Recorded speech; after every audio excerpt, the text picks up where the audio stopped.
कि आप सोचें कि कभी कभार जो है शक्ल देख ली, हाँ, या थोड़ी बहुत देर के लिए बैठे और एंटरटेनमेंट सा हो गया, या थोड़ी देर रह के हाँ से खुश कराए, नहीं थोड़ा सा खुश कराए आया था देखो, नहीं, तो ऐसा संग नहीं होता, इसे संग नहीं कहते। संग तो वो है जो 24 घंटे हो, 24 घंटे मतलब जब साथ रहें तो साथ रहें, और जब साथ ना रहें नहीं तो विचार रहे, तब भी साथ का ही अनुभव हो रहा है।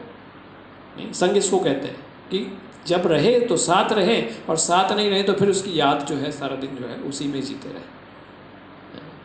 और ये अनुभव होता है शुरू में, जैसे मैंने बताया कि व्यक्ति जो है जब किसी चीज़ को पसंद करने लगता है तो साथ रहना लगता है, लेकिन वो सोचता है प्रैक्टिकली भाई 24 घंटे तो साथ नहीं रहा जाएगा, तो क्या करता है कि फिर उसके बाद फिर उसकी यादें दिमाग में चलती रहती है, ऐसा कहा था वैसा कहा था, अब ये करना वो करना, ऐसा करके वही प्लानिंग और वही सब चीज़ें करता रहता है व्यक्ति। तो संगति इसको कहते हैं, मतलब साथ है तो और साथ नहीं है तो तब भी संगति पूरी है। संग गति मतलब जिसके संग के साथी, मतलब अब गति यही है आपके साथी, इससे संगति कहते हैं।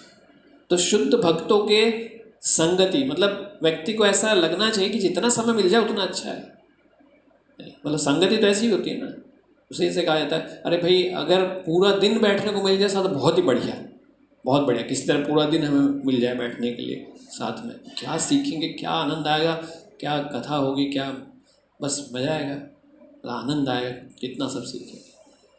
और अगर भाव ये रहे अरे भाई ज़्यादा हो गया, नहीं 2-3 घंटे मतलब कहाँ इतना बर्दाश्त होता है। कई बार ऐसा होता है कि लंबा हो गया, 2 घंटे 3 घंटे लंबा टाइम हो गया, 30-40 मिनट बस ठीक है, बस ज़्यादा नहीं, बर्दाश्त नहीं हो रहा, मतलब बैठा नहीं जा रहा, बस भाग लेने तक ऐसा हो रहा है, तो ये संग नहीं है, इसे संग नहीं कह सकते। नहीं, ये ज़बरदस्ती है, और ज़बरदस्ती के संबंध वही चलते हैं क्या, कहीं नहीं चलते। हाँ, ज़बरदस्ती से कोई संबंध नहीं चलता। और यहाँ प्रेम खैर उसकी परिभाषा लास्ट में बात करेंगे, कि यहाँ पर शुद्ध भक्तों की संगति की बात की जा रही है। संगति इतनी इंपॉर्टेंट है, और वो संगति कैसे, संगति का मतलब ये होता है कि धक्का दे के बाहर निकाला तो नहीं मैं रहूँगा ही, संगति मतलब ये है, तो गति यही है। आपने देखा है प्रेमी को, जो प्रेमिका होती है उसके भाई या उसके पिताजी जो है ना, गुंडों से मारो पीटो बाहर भगाओ उसको, नहीं मार पीटा बाहर भगाते, फिर भी वहीं खड़ा होता घर के बाहर ही आके, होता कि नहीं? नहीं तो फिर प्रेमी किस बात का देखो एक क्या प्रेमी है और एक पिटाई होती तो वो भाग गया, वो दिखाई नहीं दिया, नहीं तो प्रेमी का भी समझ जाइए बस इतना ही वो था, दम था, हा? बस एक पिटाई में ही तो उसका कोई, उसे कोई प्रेमिका थोड़ी कहेगा कोई, नहीं कह रहे ऐसे आधा टाइम भागे, आप असलियत पता चली यहाँ पिटाई है भाग गया, तो कोई उससे वो प्रेमिका क्या विवाह करना चाहेगी क्या, कुछ सोचिए, कह रहे तो पहले पिटाई में भाग गया, उससे क्या करेंगे। तो ये संबंध नहीं है, संबंध तो मतलब संगति जिसे है वो ऐसी होती है कि कुछ भी हो जाए, पिटाई भी खा रहे हैं लेकिन रहना साथी है, नहीं रहना साथी है, तो इसे कहते हैं संगति। तो वो जो भाव पैदा होता है कि बस अब ये छोड़ना नहीं है तो ये चाहिए ही चाहिए, तो वो भाव शुद्ध भक्तों की संगति में होना चाहिए, ठीक है ना। उस समय हर व्यक्ति सोचता है कि मेरा हर कार्य जो है ना इस संगति में ही हो, हर कार्य जो मेरा संगति में हो, मैं अपने जीवन की कोई भी खुशी है वो इस संगति में ही शेयर करता हूँ। जब हमारा मतलब किसी से लगाव होता है तो हमें ऐसा लगता है कि इसके बगैर मैं अपने जीवन में कोई खुशी जो है उसको शेयर करूँ, वो ठीक नहीं है। मेरे आसपास कौन महत्वपूर्ण व्यक्ति है, हाँ, उसके साथ ही मैं उस क्षण को बिताऊँ, इसे कहते हैं संगति। ये इसे कहते हैं संगति करना। चलो भाई देखो मेरा जो इम्पोर्टेंट समय है, मेरे जो महत्वपूर्ण है वो इसी संगति में ही हो तो अच्छा है। नहीं हम ये विचार ना करें यार इतना ज़्यादा हो गया, मतलब वैसे तो होता ही है, आज भी मैं इन्हीं के साथ बैठा अपना जन्मदिन मना रहा हूँ, हाँ कम से आज तो कम से किसी होटल में या कहीं अलग से मना लो, रोज़ ही इनकी शक्ल देख देख के पक गया हूँ। तो व्यक्ति ऐसा विचार करे तो संगति नहीं है, फिर तो ऐसा लग रहा है कि ज़बरदस्ती है, बोझ है, इस संबंध बोझ बन जाता है तो फिर आदमी ज़्यादा दिन थोड़ी रह पाता है। तो इस तरह से तो इसे संगति नहीं कहते। तो यहाँ पर इसी चीज़ का विचार करें, शब्दों का विचार करें, वह बुद्धिमान व्यक्ति, क्योंकि ये बुद्धिमान व्यक्ति कर सकता है, बुद्धिमान व्यक्ति, क्योंकि अगर इसे आप प्रैक्टिकली देखोगे ना तो अब उल्टा है बिल्कुल। उस जगह रुकना है जहाँ हमें शुद्ध किया जा रहा है। मतलब ये शुद्ध भक्तों की संगति में जाके क्या करेंगे? नहीं, वो आपको जो है मतलब वहाँ आप संगति में बैठेंगे तो वो आपको शुद्ध करने के लिए बैठे नहीं। अब आप सोचो कि आपने वॉशिंग मशीन में कपड़े डाले, नहीं, गंदे कपड़े हैं, और वॉशिंग मशीन ने क्या किया, घुमा फिरा के वैसे एज इट इज निकाल के आपको दे दिए, तो क्या वो वॉशिंग मशीन आप अपने घर में रखो ऐसे वैसे नहीं, उसका कोई कार्य हुआ? नहीं। तो वॉशिंग मशीन की अगर संगति कपड़े करेंगे तो क्या होना चाहिए? साफ होना चाहिए। और साफ होगा तो क्या करेंगे? कपड़ों को बैठा के बस हाँ ठीक है साफ हो जाओ, नहीं। तो वॉशिंग मशीन कैसे रख के बैठेगी आराम से, उसे पंखा चलेगी, नहीं देखो तुम साफ हो जाओ, तुम साफ हो जाओ। हाँ, वॉशिंग मशीन फिर भी प्यार से धोती है। पहले तो थपके से धोते थे कपड़े, नहीं, या किसी धोबी को दे दो वहाँ पे घाट पे, वो पटक पटक के, नहीं, उस पर पटक पटक के मारता था भिगो भिगो के, और कैसा निखर के आता। नहीं, उसकी सफाई तो वॉशिंग मशीन पे आती भी नहीं है। वॉशिंग मशीन में आप धोने की कोशिश करो तो ऐसा साफ नहीं होगा, वो केमिकल डाल के करना पड़ता है। नहीं, वो क्या है, वो वहाँ घाट पे बने होते थे ना, वो अपना भिगो भिगो के अपना उसमें मारते, सब साफ करके बिल्कुल सफ़ेद करके लाते थे। तो भक्तों की संगति का मतलब यही है कि यहाँ पे थपेड़े पड़ने, मतलब संगति करने का मतलब ये थपेड़े पड़ने के लिए, साफ तो जब ही होगा ना। अब उस संगति में थपेड़े पड़ने के बाद मुझे यहाँ भी इस संगति में रहना पड़ेगा, मतलब नहीं, कुछ तो पहले थपेड़े में भाग जाते हैं। मतलब ऐसा होता है कि पहला अनुभव होता है, पहली बार आया तो पहले दिन ही ऐसा लग गया कि अरे यार यहाँ तो बड़ा मुश्किल है, ये तो बड़ा कठिन सा वो काम हो गया। तो वो संगति कर ही नहीं पाता व्यक्ति, तो लगता पता नहीं क्या होगा। तो वहाँ हमारे मैल को धोया जाता है, नहीं, हमारे जो हृदय में मैल है उसको धोया जाता है, तभी तो शुद्ध होगा। तभी तो शुद्ध भक्त की संगति में जाने के बाद शुद्धता प्राप्त होगी, नहीं तो क्या फायदा हुआ।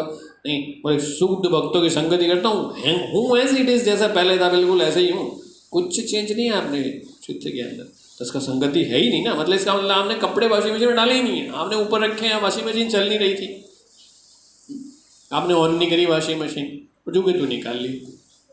अगर मशीन चल रही है और आपने उसका संग किया, मतलब कपड़े उसमें डाले, तो कपड़े धुलेंगे। बस करना क्या है कि वो मशीन के अंदर बने रहे कपड़े संग करते रहे मशीन का, और मशीन धोती रहे, घुमाती रहे, तो धुल जाएंगे। लेकिन इसमें क्या हो, अरे भाई तो कपड़े बड़ा बुरा महसूस कर रहे हैं, इतना झटके दे रही है मशीन, नहीं इतना नहीं चलेगा, कपड़े कभी बंद करो, इतना नहीं, ऐसा नहीं होगा, और बस स्विच बंद करके अब क्या कपड़े साफ होंगे क्या? उसे संगति कैसे कह सकते हैं? आप बोले मैं तो भक्तों की संगति कर रहा हूँ, नहीं, कुछ थपेड़े आ नहीं रहे, कुछ साफ सुथरा हो नहीं रहा, उसे क्या लाभ? कैसे कहें संगति कर रहा हूँ? नहीं, आप मानते रहो हाँ जी मैं तो संगति कर रहा हूँ, मैं तो वॉशिंग मशीन कपड़े तो डाले, लेकिन साफ कुछ हो नहीं रहे, बाहर कोई है तो साफ हो नहीं रहा।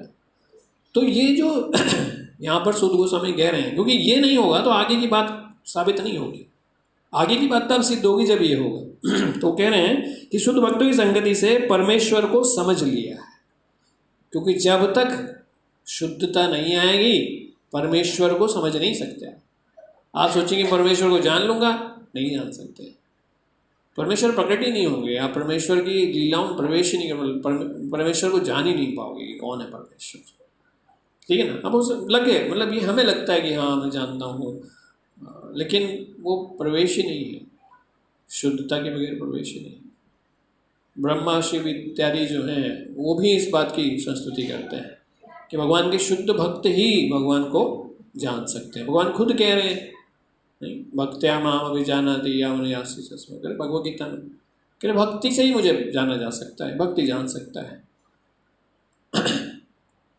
ब्रह्मा जी कह रहे थे, नहीं, वेदेषु दुर्लभम आत्मभक्त, कह रहे थे, तो वो कह रहे थे कि वेदों से तो दुर्लभ है, अदुर्लभम आत्मभक्तो, पर अपने भक्तों के लिए अदुर्लभ है, आसानी से प्राप्त है, लेकिन अपने भक्तों के लिए आसान है, और जो वेदों के हिसाब से जानना चाहता तो दुर्लभ है, उसे नहीं प्राप्त होते। तो भक्तों में क्या है? भक्तों में संगति। भक्ति तो संगति का ही नाम है, अगर आप भक्ति करना चाहते हैं तो भक्ति संगत के बगैर तो होगी। अब वो संगति अगर आपने सही से नहीं की तो आप भगवान को नहीं जान सकते। तो वही बात, वही सिद्धांत जो है यहाँ पर सुध गोस्वामी जी उसको सिद्ध कर रहे हैं, कह रहे हैं उस बात को कि वह बुद्धिमान व्यक्ति जिसने क्या किया, शुद्ध भक्तों की संगति से परमेश्वर को समझ लिया है, समझ आ गया है, और भौतिक कुसंगति से अपने को छुड़ा लिया है। क्योंकि देखो अगर आपने दोनों चीज़ की तो रिजल्ट ज़ीरो हो जाए। मतलब आपने क्या है कि शुद्ध भक्तों की संगति तो रखी, बट जो अशुद्ध, जो भौतिक संगति है उसको त्याग नहीं रहे, तो ज़्यादा दिन नहीं रहेगा, इफेक्ट जो ज़ीरो हो जाएगा, इधर पॉजिटिव उधर नेगेटिव, रिजल्ट ज़ीरो। तो आप अनुभव करिए कि जो आप भक्तों के संग में आने से पहले जिन लोगों का आप संग कर रहे थे, क्या उनका संग आपका कम हुआ है या पहले से ज़्यादा अच्छी बॉन्डिंग हो गई? अगर इधर दुखी हो गए थे भक्तों के संग में तो फिर ध्यान, यार तुम्हारे बगैर तो जीवन बढ़िया चल नहीं रहा था, मज़ा तुम्हारे साथ ही आ रहा था, गलती से चला गया वहाँ। तो मतलब ऐसा तो नहीं कि उनसे और ज़्यादा संबंध प्रगाढ़ हो गए हैं, नहीं, यार देखो वहाँ नहीं बर्दाश्त हो रहा, अब तो तुम्हारे साथ और संबंध प्रगाढ़ हो गए, या आपने उनसे संबंध जो है वो कम कर दिए, आपकी वो भौतिक व्यक्तियों के साथ आसक्ति कम हो गई है, या वो भौतिक व्यक्ति भी आपकी संगति करने के बाद बदले जा रहे हैं।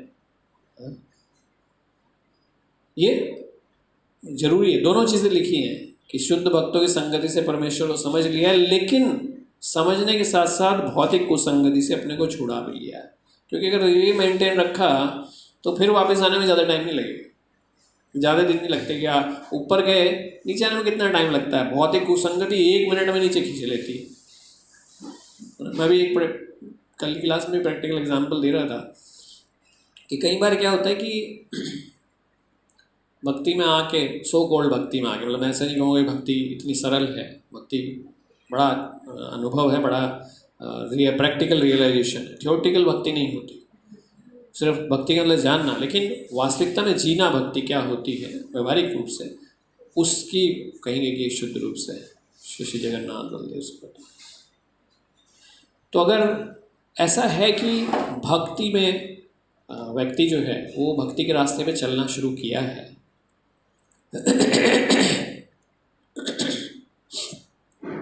तो भक्तों की संगति और अभक्तों की संगति, मैं इसमें एग्जांपल इसलिए दे रहा हूँ कि कई बार ऐसा होता है कि हम मान के चलते हैं कि हम भक्त बन रहे हैं, या हम जो हमें लगता है कि हम भक्ति का मार्ग चुन रहे हैं, और उन्हें ऐसा लगता है कि मैं 90% तो चलो मैं हो गया हूँ, मतलब ऐसा अनुभव लगता है व्यक्ति को, क्योंकि वो समझता है कि मैंने प्रोसेस ले लिया है तो मतलब मैं भक्ति बस थोड़ा सा ही रह गया है, बाकी तो बन ही गया हूँ। अब वो ये नहीं समझ पाते कि थोड़ा सा भी हुआ भी नहीं है, भक्ति की अलग बात है। तो क्योंकि वो उतना डीपली समझते नहीं भक्ति को, तो उन्हें ऐसा लगता है कि जीवन में ठीक है भक्ति, अब मैं अपना जीवन भी जीवन साथी में भक्ति लूँगा, ऐसा निर्णय कर लेते हैं, हो गया। अब होता क्या है कि जब साथ में इकट्ठे रहते हैं तो ये भक्ति, मैंने बताया था कि जब हम भक्ति की आध्यात्मिक उस पर रास्ते पे भी चलते हैं ना, तो क्रियाएं जो हैं, जो भी आध्यात्मिक क्रियाएं भी हैं, उन्हें करने से अभिमान आता है, अभिमान आता है, उनको करने से भी अभिमान आता है। तो व्यक्ति को ये लगता है कि मैं जो कर रहा हूँ मेरे हिसाब से बिल्कुल ठीक है, मैंने जो समझा है व्यक्ति को ठीक है, दूसरा समझता है कि मैंने भी समझा ठीक है। अब वहाँ दोनों में क्या होता है कि आपस में क्लैश होना शुरू हो जाता है। भक्त में, अरे मैंने ये पढ़ा था, मेरे हिसाब से मैंने ये सुना, ये ठीक है, और दूसरा कुछ और किसी और भक्त को सुन रहा है, किसी और गुरु को सुन रहा है, तो वो बोले अरे ऐसे थोड़ा देखो, ऐसा नहीं ठीक है, बट ऐसे ये ठीक है, ये थोड़ा सा ठीक है, और कुछ ही दिन लगते हैं बस थोड़ा सा मतभेद होने में, थोड़ा सा आराम से, क्योंकि अभी भक्ति वो आई नहीं है, नहीं अभी सिर्फ भक्ति का रूप आया है, भक्ति नहीं आई है। तो क्या होता है कि वो एक दूसरे के सामने खड़े हो जाते हैं, गेस्ट खड़े हो जाते हैं, और वो अनुभव ऐसा होने लगता है कि अब वो भक्ति का तो सिर्फ सामने मुखौटा ही था एक तरह से, वो एक्चुअल में तो नहीं पहुंचा था, प्रैक्टिकली नहीं पहुंचा हृदय तक वो। तो होता क्या है कि आपस में क्लैश होने के बाद वो भौतिक गुण जो है वो बाहर आने शुरू हो जाते हैं, क्योंकि अभी वो तो बदले नहीं, क्रोध नहीं गया, काम नहीं गया, नहीं ये मत्सर नहीं गए हैं, लालच नहीं गया है, वो सब तो है ही मन के अंदर। तो वो बैठे ही तो है, साइड में बैठे हैं, बस वो देख रहे हैं कि बस मौका अब कब मिले। बोले जब तक ये संघ में बैठा था ना हमें मौका नहीं देखा, लेकिन जैसे ये संघ में क्या करते हैं, मौका हमें कैसे मिलेगा, तो ये मौका मिल जाता है। जब डिफरेंस से आ जाते हैं ना चीज़ों में, तो एकदम से मौका मिल जाता है। और वहाँ जब क्रोध आ गया, रो आ गया, तो फिर अपने पिछले रूप में चले गए, जो आसुरी प्रवृत्ति मानी थी, नहीं मार पिटाई तक उतर आते हैं। मतलब आप सोचो, मार पिटाई करने में भी झिझकता नहीं व्यक्ति, अभी अरे तो जब वो आपस में होता है तो ऐसा अनुभव होता है कि तो पिछले वालों से भी खतरनाक हो गए। मतलब अगर भक्त नहीं होते तब भी एक बार को सोचते हैं चलो दोनों हैं अभी इन सब चीज़ों, क्योंकि वहाँ उतना ईगो क्लैश नहीं होता। भक्ति के मार्ग को चलने में तो अहंकार और बढ़ गया, अब ये ज़्यादा युद्ध हो गया बिल्कुल एक तरीके से, न ये झुकेगा ना वो झुकेगा और ना दो कुछ होगा, और रास्ता जो है वो दोनों की अलग अलग। कहने के लिए क्या भक्त हैं, और वैसे जीवन देखोगे तो पता चलेगा कि तो भक्तों से भी मतलब खतरनाक लड़ते हैं भाई मतलब अगर इंटरनल पता चले तो पता चलेगा, तो भक्तों से भी बड़ा बुरा हाल है। मतलब मैं ऐसे मतलब ऐसे नहीं कह रहा हूँ, मैं कई लोगों के अनुभव ऐसे देख चुका हूँ कि वो जब उनका अंदर का वो देखा जाए तो इस बुरी तरह से लड़ते हैं। मतलब मुझे नहीं पता डंडे भी हाथ में हो या कुछ है, बट लेकिन ऐसी लड़ाई मतलब आवाज़ से भी इतनी खतरनाक लड़ाई मैंने देखी है। और ये वो लोग हैं जो भक्ति में हैं, उनकी बात कर। तो जब उस समय ये हाल है तो बाकी का क्या होगा। तो ये हमें गलती नहीं करनी चाहिए सोचने की कि ऊपरी रूप से भक्ति को अभी थोड़ा देखा है और उसको करने के बाद में आप सोचें कि बस सब बढ़िया हो रहा है, क्योंकि अभक्तों की संगति भी कहीं ना कहीं है, वो चीज़ों की संगति है, इस वजह से आप उसको समझ नहीं पाएंगे, ले नहीं पाएंगे। ठीक है ना। तो चीज़ों को उस हिसाब से लें कि कुसंगति भी छोड़नी है और भक्तों की संगति रहनी, क्योंकि इसमें समय लगेगा। जब तक आप शुद्धता में नहीं आते हैं, जब तक उसे पकड़े रहेंगे तो ठीक है, और अगर कहीं गलती कर दी और वो संग छूट गया तो जो कुछ थोड़ा बहुत था उसे दो चार दिन लगते हैं, अपना फिर वापस उसे एज इट इज उसी दुनिया में वापस आपके वो सारे गुण वापस निकल के चले जाएंगे जो पहले से थे। काम क्रोध लोभ वो मतलब गए नहीं कहीं भी, वो सिर्फ चुपचाप बैठे हैं थोड़ी देर के लिए, आराम से भड़क चल कोई बात नहीं है, बन जा तो जरा भक्त बन ले देख ले तो कोई बात नहीं, अभी 2-4 दिन में पता चल जाएगा। तो वो अपने हिसाब से बैठे कर कहाँ जाएगा, घूम फिर के ही आना है। माया छोड़ेगी थोड़ी आराम से, नहीं, माया से पीछे छुड़ाने के लिए बहुत पापड़ बेलने पड़ते हैं, बहुत पापड़, नहीं। इसलिए शिव ब्रह्मादि इस चीज़ को मानते हैं कि भक्त जो होते हैं, जो भगवान को शरणागत भक्त होते हैं, कितना बड़ा व्यक्ति है। मतलब उनकी तपस्या, उनकी तपस्या जो है ना, वो तपस्या में भी उतना वो नहीं है सामर्थ्य कि वो अपने आप को रोक पाए। ब्रह्मा जी ब्रह्म विमोहन लीला में विमोहित हो गए, भगवान पता नहीं कौन है, मोहिनी लीला में शिव इत्यादि सारे देवता जो मोहित हो गए, समझ नहीं पाए क्या है। मतलब इतनी कठोर तपस्या, इतने बड़े बड़े देवता वो तक जो है भ्रमित हो जाते हैं। इसलिए वो भगवान के भक्तों का रेस्पेक्ट करते हैं। ये देखो इसने अपने आप को किस तरीके से, अपनी इंद्रियों किस तरीके से संभाल के रखा है कि किसी परिस्थिति में जो है गलत रिएक्ट नहीं करता है।